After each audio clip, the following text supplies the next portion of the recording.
Well, it's been nearly a month and 2 weeks since the public launch of Hot Wheels Unleashed 2 Turbocharged, exactly 49 days after its release, and I couldn't help but notice that despite some things like the private lobby count being reduced by 2 slots, the passable creature rampage story, the Switch not being included in crossplay, low track builder space for each environment, the new lobby system for public multiplayer, the bugged track manga and Corvette C8.R currently, and complaining about the price tag, tons of people and fans are enjoying the game regardless. Myself as well, I will admit that.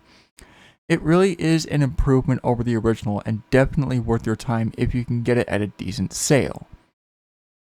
They're still enjoying the content that is there, choosing whatever vehicles in the game they come across and making them perform the way they want.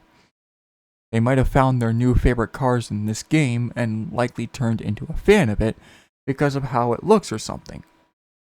But that's not the case with every single person, including myself, who feel like some of our favorites have kind of been denied access to the game like they're not really memorable or important anymore.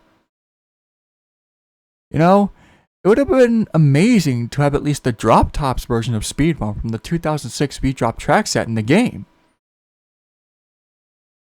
But instead, we get that unholy abomination that is the crushed car version from the Monster Truck series that kinda replaces it.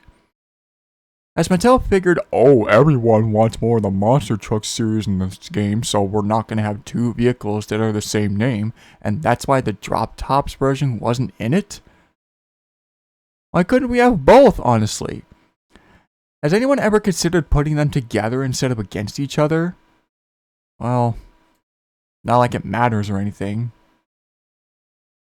But yeah, that's what some people are thinking about, including myself.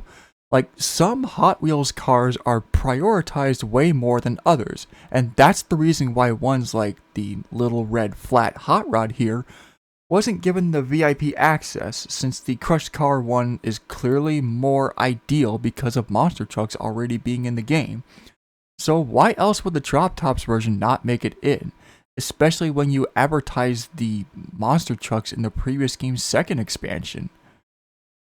There appears to be a layer of favoritism here. Even if that isn't the case where the developers had to try their best to get as many requests in as possible, it still seems to me that other vehicles are more important than others, where it's like, these have obtained the VIP access, while these ones can get the heck out of here. It just sucks. I mean, I don't really care who you are. If a favorite Hot Wheels vehicle of yours was cut from the day one roster, you must at least feel some sort of disappointment. Even a teensy tiny bit, be honest with yourself. Because of course, why not have your favorite in there? But by not doing so, you are unable to race with them, upgrade them, or can't even customize them. You can't do any of those things. Like when you see someone using the 32 Ford, for instance, sporting the Highway 35 quarter-mile coupe livery on it, and you think, well, I wonder how the drop-top speed bump would look with that applied. You'll never know because it's not programmed in the game. And in all honesty, it does hurt. I didn't mention that it's fine to not have it in over the crushed car version because of the fact that the Monster Trucks version and the 2005 First Editions version or anything, and then I didn't let it get to me at first. But then as I played through the game more, I was then thinking, yeah, honestly, I do feel a little bit jealous, I'm not gonna lie. I'm wondering what my vehicle in this game would look like, whether it's a custom livery, racing, or anything of the sort. But you'll never know because they're not programmed, and that's a darn shame. Not to mention the fact that they're not putting any more vehicles in the game, whether before or after the DLC. You're literally picking those specific vehicles to be completely omitted for 2 years from now, if Unleashed 3 will even be a thing. As was stated by a few people in the past on the Hot Wheels Unleashed subreddit, Mattel is the one who makes the choices for Milestone. So that's likely why our most wanted vehicles have gotten denied, so the requests we wanted to be programmed into the game are pretty much going to be non-existent for 2 years. That's also one thing I've been thinking about as well. If someone who is playing the game, whether it be their first Hot Wheels video game, their first Hot Wheels video game in a long time, or just a casual and don't really notice the entire roster, besides the DLC of some of our requests possibly returning, no spoilers down in the comments please, what's going to happen to the numerous requests we wanted? Are they literally going to be off the table for so long that they're going to be pretty much forgotten by most? Are they even going to be acknowledged by anyone? Is anyone willing to dive deeper into the video game series other than the 2 Unleashed games who is just a casual or first timer and notice the memorable cars we've gotten in them throughout the years? That's kind of shocking to think about, knowing that some Hot Wheels vehicles, including my own personal favorites, might not be existent until the next game in the Unleashed series or whatever future games that Mattel decides to put them in. That's something I disapprove of, and definitely something that could really harm die-hard fans of certain Hot Wheels castings, if you think about it. I mean, no matter what, I'll still be a drop-top speed bump fan. I even have all the available castings in each variation, so that's like 4 different variations of it now. Obviously, it's not like it'll be permanently gone. It appeared and beat that in the casting we all know and love, but still. If everyone's focused on the more recent castings and only those castings going forward from now, the drop-top speed bump is no longer existent. Yes, I know that the casting was discontinued ever since 2006, but that doesn't mean it has no chance of reappearing in any future games. Will there be fan works about that car? Will it be revived in this decade somehow? Will there be a track set featuring by any chance? Do I literally have to deal with another 2 years expecting that car to appear in the next Hot Wheels games because of the Crushed Car version being an Unleashed 2 instead? That's honestly kind of shoddy to think about, but it was on my mind when the game was first announced back in May. I could be taking this thing out of proportion, but why would Mattel focus on Hot Wheels vehicles that are not in the game milestone just released? Wouldn't they want to keep on promoting more stuff that's already added in the game so that people will be coming back for more, purchasing the game for their friends or family, and so on? It seems and sounds kind of silly to advertise Hot Wheels vehicles that aren't even included in the game. Guess it's really thinking about it in a point-blank business perspective and not necessarily in a fan perspective, but you still have to think about it with full optimism and both sides of a coin. That's definitely one of the primary reasons why people are wondering why their most requested Hot Wheels vehicle, or vehicles rather, didn't make the cut. Because some people, including myself a little bit, feel like their favorite cars aren't important enough to be in the video game series for right now. Possibly 2 more years with them just not being existent, and that sucks. No racing with it, no customization with it, no nothing. All we have for our favorites are either the previous games to fall back on, or hope that they'll appear in the DLC for the future of Unleashed 2. Wonderful. Speaking of the DLC for this game, and this is something I was pondering about after release, let's just say that lots of casuals, first-timers, or whatever are playing Hot Wheels Unleashed 2 and only know about the 141 cars in the base game and the current 19 DLC cars, the 4 2-vehicle pre-order packs, Volume 1's Twin Mill Unleashed, Acceleracers All-Stars, and Speed and Style packs, plus the free manga pack.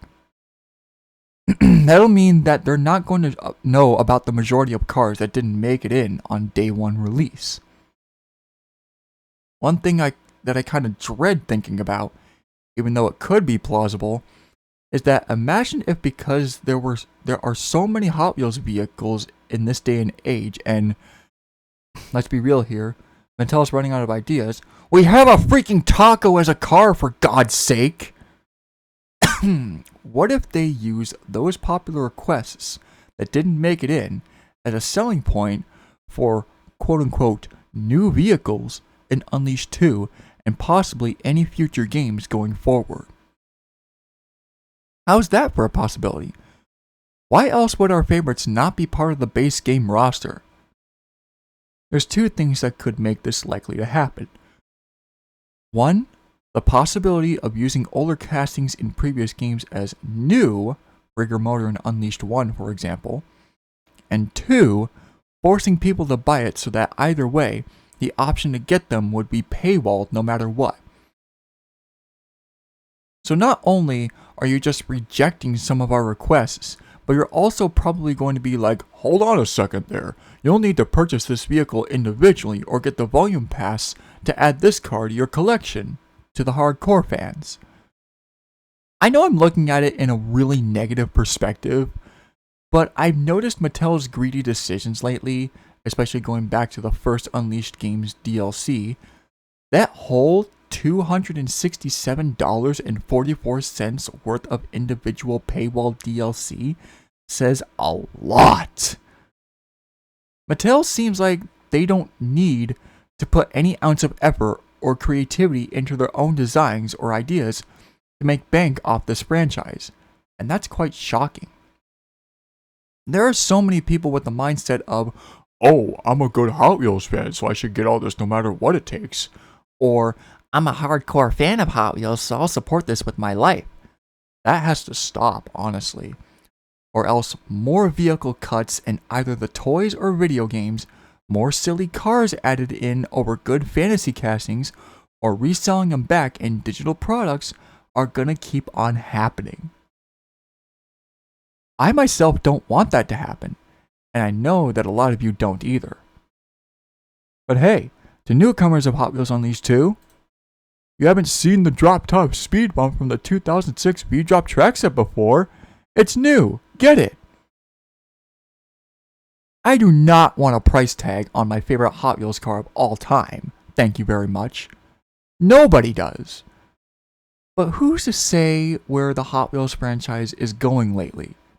Considering Hot Wheels Unleashed 2 has been received very well by critics, and honestly, I'm both proud and irked at the same time.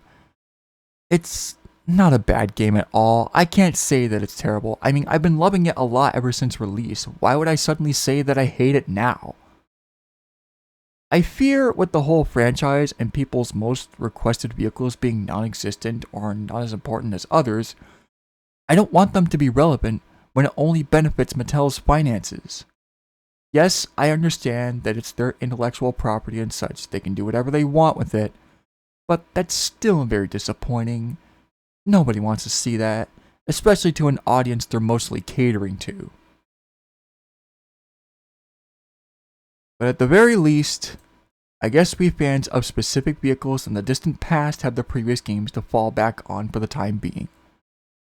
Perhaps Mattel doesn't give a crap about our most requested vehicles to appear in Unleashed 2 for now, but at least we'll still all love them always and forever.